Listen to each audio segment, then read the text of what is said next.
Everything you need to know about project-based learning. Continuing what we started for EDUC 565 Innovation Strategies K-12 PBL from Live Conference 1, Modules 1 and 2. Continuing with Module 2, the question now is, what is gold standard project-based learning? And if you remember, we reflected on the fact that when we refer to gold standard, we're discussing the Buck Institute. You can go to the website, pblworks.org, and you can get the whole thing. They have quite a lot of material that's on the PBL Works website, and you're strongly encouraged to go there and just peruse through it if you haven't had time to do so already. We are looking at material that's found in Setting the Standard for Project-Based Learning, Chapter 2, as well as information on PBL Worksite, as well as some of the other materials that we've been in class. So let's get right to it. When we talk about the gold standard, what is the gold standard according to PBL Works? Well, number one is student learning goals. Number two, essential project design elements. And number three, project-based teaching practices. So that's what we'll be focusing on this time, each one of these three in brief. So you look at the overview of it. If you go to pblworks.org and you'll see this label, and this is also in your textbook probably. The first thing we want to look at is the learning goals. What is it that we're trying to get for our students? We want to make sure in learning goals that they grab the key knowledge. That is the knowledge that's set forth in the standards, the knowledge that's set forth by the state, the knowledge that's set forth by the NAD. What is the key knowledge? And we want to make sure that all students have that key knowledge, so that at the end of the term, at the end of the school year, if they're assessed, everybody, whether they are in a PBL course or not in a PBL course, that they should still be able to have mastered the same amount of knowledge, the same key knowledge. Do they understand the knowledge that they mastered? Not just that they mastered the knowledge, but they know what it is and they can explain it to others. And do they have the appropriate success skills? That is, we talked about those 21st century skills. Do they have the success skills that they need to succeed in college, succeed in life, or succeed when they go on just to the next level? Then we go on to the essential project design. For the project design elements, there are 7 of them. First, we look at that there is the challenging problem or question, sustained inquiry, authenticity. We look at student voice and choice, reflection, critique and revision, and public product. Now, remember before we talked about the fact that reflection is what helps the students to learn. Mistakes are what helps the students to learn. That challenging problem, that's what guides the product. That's a project. The challenging problem is what guides the project. So as we look at each one of these pulled together is what makes the project-based learning work when in terms of what the students are researching or what they are working on. Okay. Sustained inquiry, the challenging problem is pretty clear. But when you look at the sustained inquiry, the idea behind sustained inquiry is that you're looking at a problem or question that they can't just answer by going and Googling it or going to Wikipedia. And we want to make sure that we discourage them from just using Wikipedia as a scholarly source anyway. We want to make sure that it's authentic, that it is the solution to the problem or the answer to the question is something that they came up with. Student voice and choice, they came up with it and it reflects what is special about them. Those things that they like. One of the things Mr. Henley was talking about was when we in the innovation lab, when there was a gentleman that came in, found out what it was a particular student wanted to research and help that student to do the research so that that student can go on later on and be able to major in that and become that scientist that they want to become in that particular field. And then we talk about reflection. We talked about that over and over, and how the students, when they make the mistakes, they come back, they reflect upon what they did so that they can fix it and make it better. And then they critique and revise. We help them to critique and revise. We help them to critique and revise with the rubrics that we set, with them, with having them every day to go back over with the group evaluations and with the exit tickets, whatever it is that we're allowing them and making them to do, to go back to say, does this work? Does this make sense? And then finally, the public product. So these are of the pieces of the essential project design. Now, after you have looked at the video, The Invasion of Normandy, the question was, tell me, where did it fit? Because we're looking at types of projects. Did it solve a real world problem? Did it meet a design challenge? Did it explore an abstract question? Did it conduct an investigation? Or did it take a position on an issue? Which the correct answer is not really solving a real world problem, not really meeting a design challenge. The question was not that abstract, but they did conduct an investigation. So definitely it was number 4.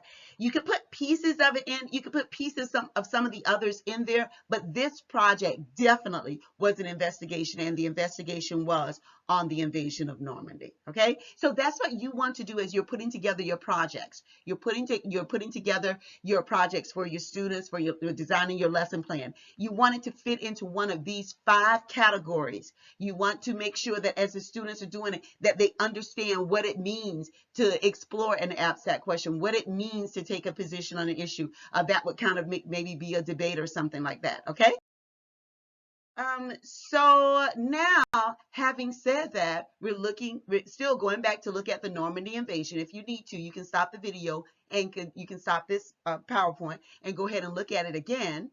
But now I want you to identify each one of the design elements. What was the challenging problem or question that they answered?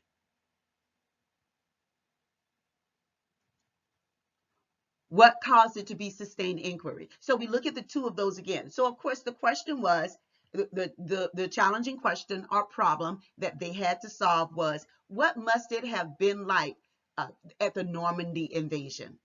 And you can see those boys, and I need to tell you that the boys who were engaged in this project, these boys normally, separately, did not necessarily do well in school in general projects. But when it came to this was something that they wanted to do. This was something that they begged me to let them do this, and they begged me to let them work together on this project.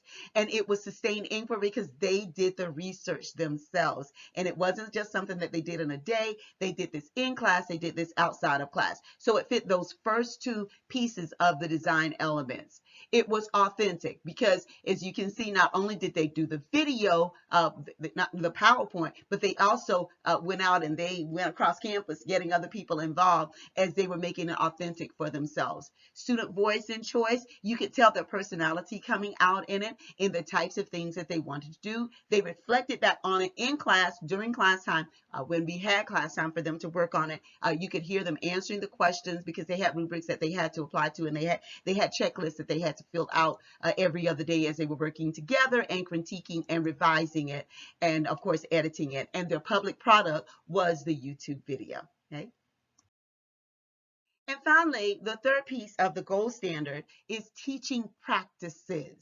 And here on the wheel, you see the teaching practices. It starts with design and plan. And this is, of course, where the teacher this is the hardest part for the teacher, where the teacher creates or adapts a product for the context, for their context and for their students. In other words, you can go to PBL, you can go to Define, you can go to almost anywhere, and you can get projects. You can also go to Adventist Learning Community, and you can see projects that are up there, and you can design or you can adapt, and you will be doing that for this class.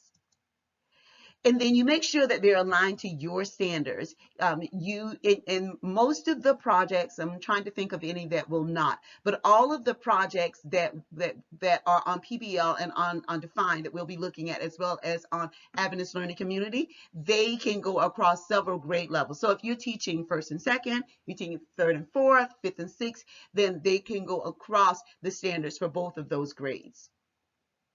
And then you build a culture. This is the most challenging part, and this goes along with the classroom management, which we'll talk about later. The teacher has to build the culture for PBL. You have to build the culture for open-ended inquiry, for having the kids, the students, to be able to cheer each other on, and having the students have a commitment to quality, not just giving you something that they could have done just in an hour or in a few minutes. You, the teacher, has to build the culture. And in building the culture, the teacher is managing the activities. And this is where we talk about the classroom management. I'm not going to get into that now. We'll get into that later on. But encourage the students to set those, you set those checkpoints to make sure that the students are fulfilling their checkpoints, to make sure that they're fulfilling their deadlines, to make sure that they are working in class and that they don't give up. Those go together, building the culture and managing the activities. And then scaffolding student learning. This is so important, especially in the lower grades, because we know that scaffolding is a part of learning to read. Scaffolding is a part of learning to do math. So you help the students, you find what needs to build on what else, you are providing a variety of lessons. Yes, a lot of people believe that the teacher is just supposed to sit back and do nothing during PBL. No, the teacher provides a variety of lessons, a variety of tools, a variety of strategies to support all of the students in reaching their project goals. It could be that the teacher is teaching up front. The teacher is working one-on-one. One of the things I like to do with my students is I actually like to spend time with the groups, the individual groups, because all of my PBLs are in groups. So I actually spend time working with the groups. Someone mentioned in our live conference the other day how challenging it was to do this online. Yes, it was challenging to do online. And we have to pull a whole lot of tricks out of our bag. We are very grateful for Teams and for the rooms we're actually able to break out in. But you have to figure out a way to be able to spend time with each one of the groups as you're helping them. And sometimes you might have to spend some individual time with some of the students. I know Mr. Henley had to do quite a bit of that when he was doing his online, and we have to do that when we're doing it online as well as when we're doing it in the classroom. And then you definitely want to assess student learning. The teachers use formative and summative assessments of knowledge, understanding, success skills. The students need to know how they're going to be assessed. You start that at the beginning. You tell them at the beginning how they're going to be assessed at the end, but you also tell them at the beginning how they're going to be assessed all along. And yes, my students actually assess each other as they're going along. They let each other know how they're doing, and they let me know how everyone is doing. And you have to find ways so that they can quietly let you know if someone is having difficulty not participating. So that's a part of creating that culture. So you're doing assessment all along until you get to that final product, public product, that is the final assessment. Of course, the whole time you're engaging in coaching while they're working. That is the boring time now. When they're working, it's the hardest part. It's for you. One of the hardest things is for you to back off and say, okay, they're working now. All right. All I need to do is just walk around and don't talk. Because you find that sometimes when you walk around and you start talking, that you actually interrupt their working. Sometimes you go into the innovation lab, and I watch Mr. Henley sometimes. He's sitting over in a corner, and the kids are doing their own thing, and you'll see him looking up just to make sure that they're working. And they don't know that he's looking up to make sure that they're working. And I can see within him how hard it is just to hold himself back because he knows that they're making mistakes. It's the same way in the content area classroom. I tell my students when we're online, I'll tell them I'm sitting over here in a corner and I am here. You let me know if you need help. Sometimes I have to click into the different rooms to see if they need help. But sometimes I go in when I shouldn't, and I talk. And that just messes up everything that they were doing. So it's knowing when you need to engage and knowing how you need to coach them. Go forth and conquer. I look forward to seeing you again at the next live conference. Have a wonderful day.